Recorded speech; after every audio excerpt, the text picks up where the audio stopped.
नमस्कार दोस्तों, स्वागत है आपका आपके अपने YouTube चैनल दीपक रचित कथा में। मित्रों, क्या आपको पता है गोमाता ने समस्त स्त्रियों को ऐसा कौन सा श्राप दिया था जिसकी वजह से आज तक समस्त नारी जाति व श्राप भोगना पड़ रहा है। गोमाता का एक ऐसा श्राप जिसे टाला नहीं जा सका। दोस्तों, वह श्राप कौन सा था, जानने के लिए वीडियो को पूरा जरूर देखें। चलिए दोस्तों, वीडियो में आगे बढ़ते हैं और जानते हैं कि गोमाता ने समस्त स्त्रियों को ऐसा कौन सा श्राप दिया था। दोस्तों, एक समय की बात है जब भगवान श्री कृष्ण अपनी राजगद्दी पर विराजमान थे, तब उनके पास देवर्षि नारद मुनि आती है और कहते हैं, हे प्रभु, मैं आज मृत्युलोक में भ्रमण कर रहा था।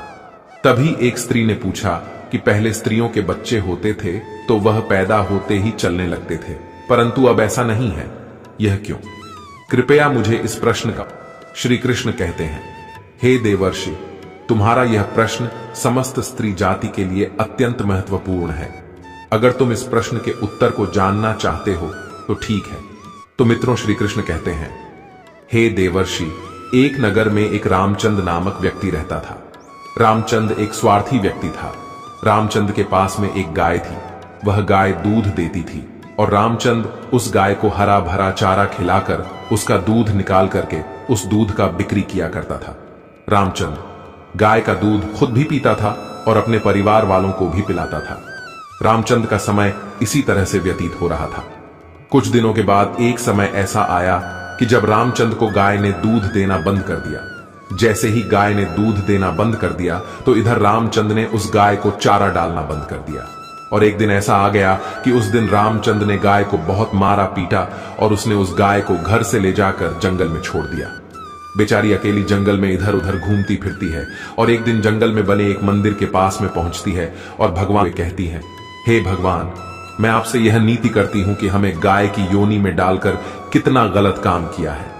वह गाय आगे कहती है, जब तक मैं दूध देती रही तब तक उस व्यक्ति ने मुझे अपने घर पर रखा, हरा भरा चारा खिलाया। जैसे ही मैंने दूध देना बंद कर दिया, उसके बाद में उसने मुझे चारा भी नहीं डाला।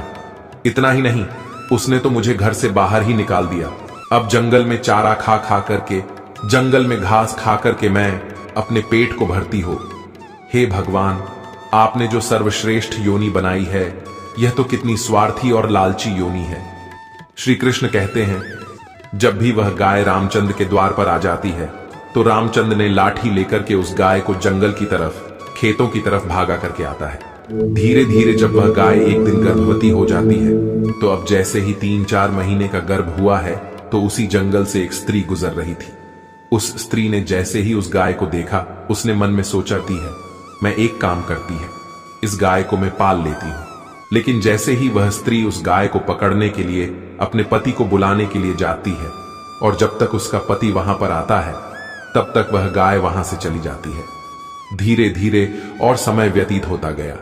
श्री कृष्ण कहते हैं, हे देवर्षि, जब उस गाय के प्रसव का समय नजदीक आ गया तब वह एकांत जंगल में सुरक्षित जगह पर जाकर के उस गाय ने एक बछड़े को जन्म दिया। जैसे ही उसने दूर से देखा कि एक गाय ने अपना बच्चा जन्म दिया हुआ है, तब वह स्त्री उसके पास गई और उसने ध्यान से उस गाय को देखा तो बोली कि अरे, यह तो वही गाय है, इस गाय ने तो बछड़ा दे ही दिया, चलो अच्छा हुआ। वह स्त्री सोचती है, अब मैं इस गाय को पकड़कर अपने घर पर अवश्य ले जाऊंगी। तभी गाय ने उसी समय उस स्त्री से कहती है, बहन, आज तुम हमारे ऊपर एक परोपकार कर दो। यह मेंढरा यह पीछे पड़ा हुआ है, इसे उठाकर कि तुम मेरी गर्दन के ऊपर रख दो। मैं अपने बच्चे को लेकर की किसी सुरक्षित जगह पर चली जाऊंगी। श्री कृष्ण कहते हैं, हे देवर्षि, लेकिन जैसे ही उस स्त्री ने गाय की बात सुनी तो बहुत बहुत जोर जोर से हंसने लगी और कहने लगी, तुम्हारा बच्चा इतना गंदा है, इतनी गंदगी में पड़ा है, मैं तुम्हारे बच्चे को उठा करके तुम्हारे कंधे पर क्यों रखूं? जैसे ही उस स्त्री ने उस गाय का बहुत मजाक बनाया, उस समय गाय बेचारी असहाय थी, वह अपने बच्चे को उठा नहीं सकती थी। श्री कृष्ण कहते हैं कि हे देवर्षि, उसी समय दुखी होकर कि गाय ने श्राप दे दिया। उसने श्राप देते हुए कहा कि जाओ, आज तुम्हारा बच्चा जन्म लेने के बाद तुरंत चलने लगता है, लेकिन आज मैं श्राप देती हूं, तुम्हारा बच्चा जन्म लेने की 10 महीने बाद ही अपने पैरों पर चलने लायक होगा।